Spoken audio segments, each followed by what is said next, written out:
अस्सलाम वालेकुम स्टूडेंट्स, कैसे हैं आप? उम्मीद करता हूँ खैरियत से होंगे। आज की वीडियो में हम बात करने वाले हैं इंडिपेंडेंट और डिपेंडेंट इवेंट्स की, और साथ जो है ना एक थ्योरम, और उसके बाद हम 7.8 एक्सरसाइज स्टार्ट कर देंगे, उसके कुछ क्वेश्चन करेंगे। तो independent events, two events A and B are said to be independent event if the occurrence of one event does not affect the occurrence of the other। यानी कि एक के अक्कर होने से दूसरे पर कोई उसका असर नहीं पड़ता। जैसे कि हमारे पास एग्जांपल है, two successive toss of a fair coin, the outcome of the second toss does not depend on the outcome of the first toss. यानी कि हम जो हमारे पास दो कॉइन्स हैं, तो हम जो है ना एक को फेंकते हैं, उस पर हेड आ जाता है या टेल आ जाता है, तो जो है ना दोबारा जब हम कॉइन को फेंकेंगे तो पहले वाले कॉइन पर उसका कोई असर नहीं पड़ता। ये क्या है? एक इंडिपेंडेंट इवेंट की एग्जांपल है। उसके बाद हमारे पास डिपेंडेंट है, two events A and B are said to be dependent event if the occurrence of one event depend on the occurrence of the other event. अगर जो है ना पहले के इवेंट के जो है ना दूसरे पर कुछ ना कुछ असर पड़ रहा है, तो क्या है वो, क्या कहलाएगा? Dependent event. जैसे कि ये एग्जांपल है, the result of two draws of a ball from a bag are depend if the ball is not return to the bag after drawing. हम क्या करते हैं, एक बैग है उसमें दो बॉल्स हैं, अगर हम एक ले लेते हैं तो उसमें से जब हम दोबारा जो है ना दूसरी लेंगे तो वो दूसरी ही निकलेगी। ये नहीं हो सकता कि पहले वाली बॉल ही बाहर निकले, क्योंकि पहले हम उसे निकाल चुके हैं एक को, तो जो है ना दूसरी पर डिपेंड करता है। जब हम दोबारा जो है ना उसमें से बॉल लेंगे तो वो जो है ना हमारे पास दूसरी बॉल ही आएगी, पहले वाली नहीं आ सकती। तो चलिए अब इसका थ्योरम स्टार्ट करते हैं।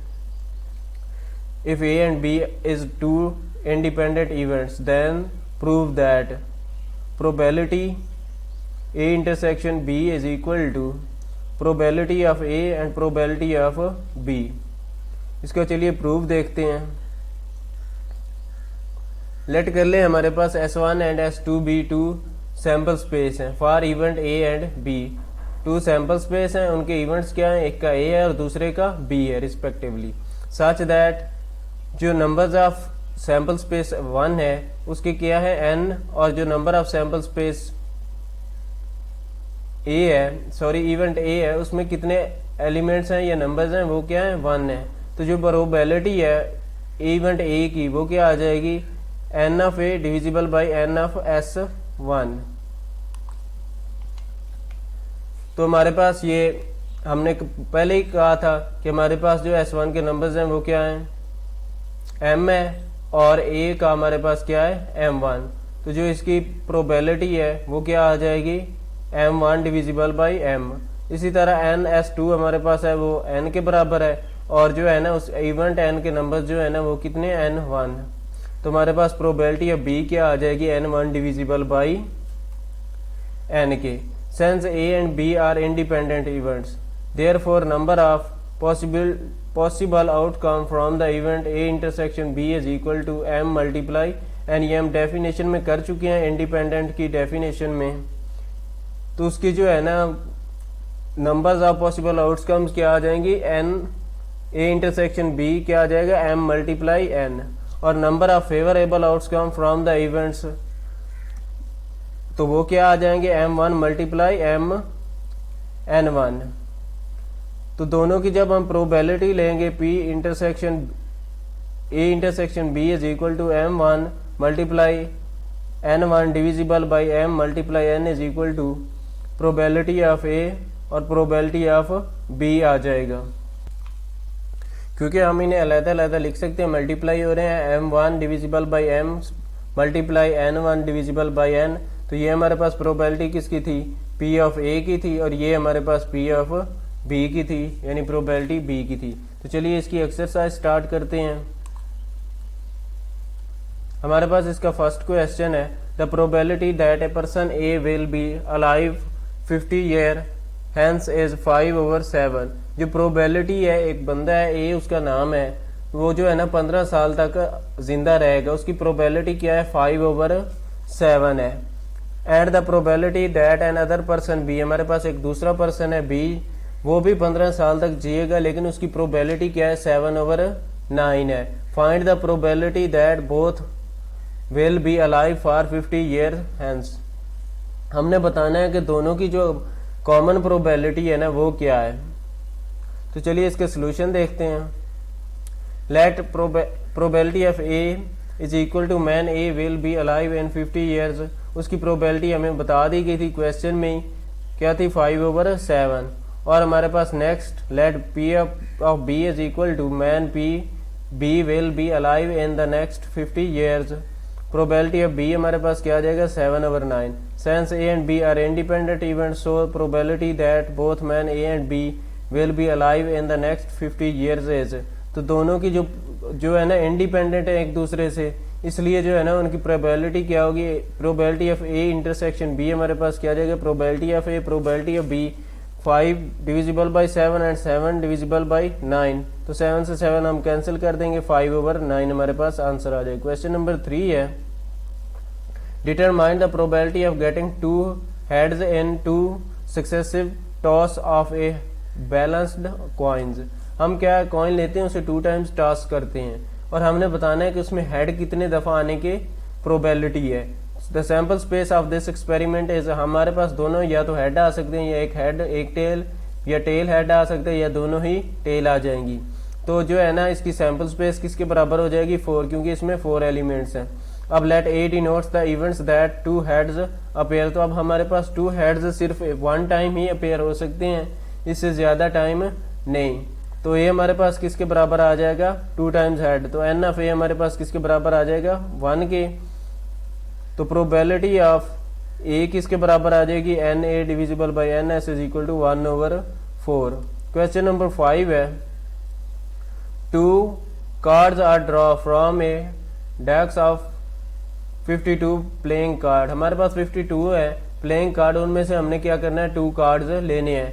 ए 1 card is drawn and replaced before drawing the second card. Find the probability that both the cards are X.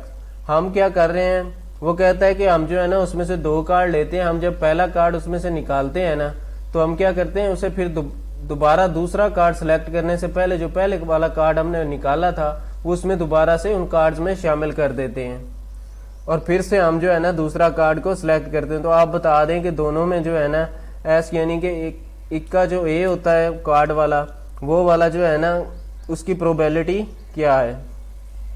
तो हमारे पास जो सैंपल स्पेस है उसकी 52 प्लेइंग कार्ड्स हैं, तो 52 आ जाएगा उसके एलिमेंट्स या number. Let A denotes the events that card draw in an X cards. तो अब आपको पता है कि एक किस्म के कार्ड उसमें क्या होते हैं 4 होते हैं, यानी कि आपके पास जो 2 वाला कार्ड होता है उसमें वो भी 4 होते हैं, 3, 5, इसी तरह जे के वाला वो भी क्या होते हैं 4 कार्ड्स होते हैं और ए वाला भी क्या होता है 4 होता है। तो यहाँ पर हर कार्ड की टाइप्स क्या होती हैं 4 होती हैं, ठीक है ना। तो क्या हो जाएगा 4 आ जाएगा हमारे पास।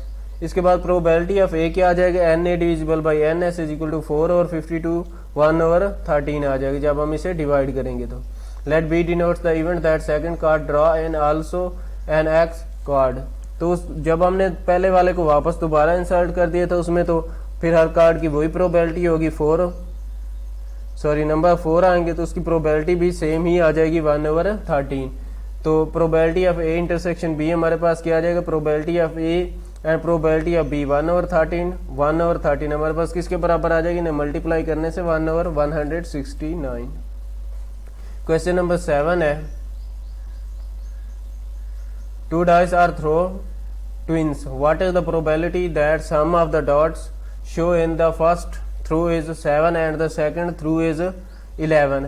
हमने क्या करना है 2 डाइस फेंक रहे हैं, ये जो आपने देखा होगा लूडो वगैरह के दाने होते हैं, हम जो है ना 2 को एक साथ ही ड्रॉ कर रहे हैं। आपने बता देना है कि जो डॉट्स है ना उनका अगर हम सम ले लें 2 डॉट्स का, ठीक है ना, तो क्या है वो 7 आना चाहिए और सेकंड टाइम जो है ना उनका 11 आना चाहिए। तो जो सैंपल स्पेस है हम या तो दोनों 1 आ सकते हैं या 1 और 2, 1 3 आ सकता है, 1 4 1 5 1 6, तो इसी तरह से चलता चलते 6 5 या 6 6 भी आ सकते हैं। तो total number of sample space जो हो जाएगी वो हमारे पास 36 आ जाएगी। Let A denotes the events that the sum of the numbers of the dot in first through is 7। हमने क्या बताना है कि जो है ना वो बताने हैं जिनके जो है ना सम के आ जाए 7 के बराबर। तो 1 6 है, 2 5 3 4 4 3 5 2 6 1, इन सभी को अगर आप सम करें तो वो किसके बराबर आते हैं 7 के। जैसे 4 + 3 है तो वो हमारे पास किसके बराबर आ जाएगा 7 के बराबर आ जाएगा। तो ये टोटल नंबर्स कितने हैं 6 हैं। तो प्रोबेबिलिटी ऑफ ए हमारे पास क्या आ जाएगा 6/36 हमारे पास 1/6 के बराबर आ जाएगी। Let B denote the events that the sum of the number of dots is 11। तो 11 के लिए क्या है हमारे पास इन दोनों को ही है, यही दो हैं बस, इसके अलावा कोई ऐसा नंबर नहीं है जिन्हें सम किया जाए और हमारे पास क्या आ जाए 11 आ जाए। तो हमारे पास क्या है प्रोबेबिलिटी ऑफ बी हमारे पास किसके बराबर आ जाएगा, नंबर ऑफ बी हमारे पास किसके बराबर आ जाएंगे 2 के। तो प्रोबेबिलिटी ऑफ बी हमारे पास किसके बराबर आ जाएगा 2/36 1/18। Probability of A intersection B हमारे पास प्रोबेबिलिटी ऑफ बी मल्टीप्लाई कर देंगे दोनों को तो 1/108 आ जाएगी। क्वेश्चन नंबर 9 है fair die is thrown twins find the probability that a prime number of dots appear in first throw and the number of dots is in the second throw is less than 5। अब कहता क्या है कि वो 2 जो है फिर dice फेंक रहा है, ड्रॉ कर रहा है बार बार। तो जो है ना आपने बताना है कि फर्स्ट जो है ना आपने प्रोबेबिलिटी उसकी फाइंड करनी है जिसमें जो है ना जो इसका फर्स्ट एलिमेंट है वो क्या होना चाहिए प्राइम होना चाहिए। यानी कि प्राइम नंबर्स आपको पता है 2 3 5, तो यहाँ 5 ही तक ही हैं क्योंकि इससे अगर नंबर हमारे पास 6 है तो वो प्राइम नहीं है। और हमने बताना है दूसरे सेकंड में जो है ना लेस देन 5 होना चाहिए। यानी जो इसका सेकंड एलिमेंट है, जैसे कि ये सेकंड एलिमेंट उसका 3 है 1 3 है तो 3 इसका क्या सेकंड है। इसके अलावा 3 4 है तो इसमें 4 उसका सेकंड एलिमेंट है। ये क्या होना चाहिए 5 से कम होना चाहिए। यानी 1 2 3 4 आ सकता है 5 नहीं आएगा। तो इसकी सैंपल स्पेस उसी तरह से जैसे क्वेश्चन नंबर 7 में है वैसे ही इसकी सैंपल स्पेस है, उसके नंबर्स भी 36 हो जाएंगे। Let A draw the events that prime number of dots appear in first throw. First throw क्या है यानी कि ये जो इसका पहला एलिमेंट है उसमें प्राइम नंबर होने चाहिए, यानी कि 2 3 5 होने चाहिए। तो उसका सेट ए है हमारे पास क्या है, ये प्राइम नंबर है फर्स्ट।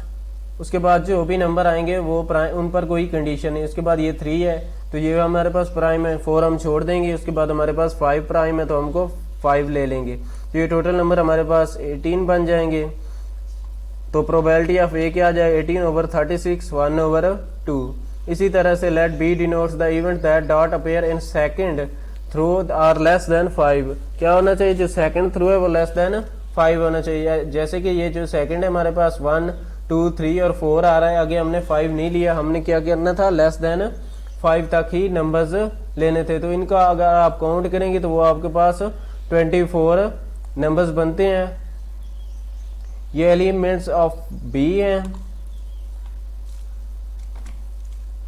और उसके बाद जो है ना प्रोबेबिलिटी ऑफ बी क्या आ जाएगी N B divisible by N S is equal to 24 divisible by 36 2/3 आ जाएगा। जब आप इसकी प्रोबेबिलिटी लेंगे प्रोबेबिलिटी ए इंटरसेक्शन बी हमारे पास probability of A multiply probability of B is equal to 1/2 multiply 2/3। 2 से 2 को हम कैंसिल कर देंगे तो हमारे पास क्या आ जाएगा 1/3।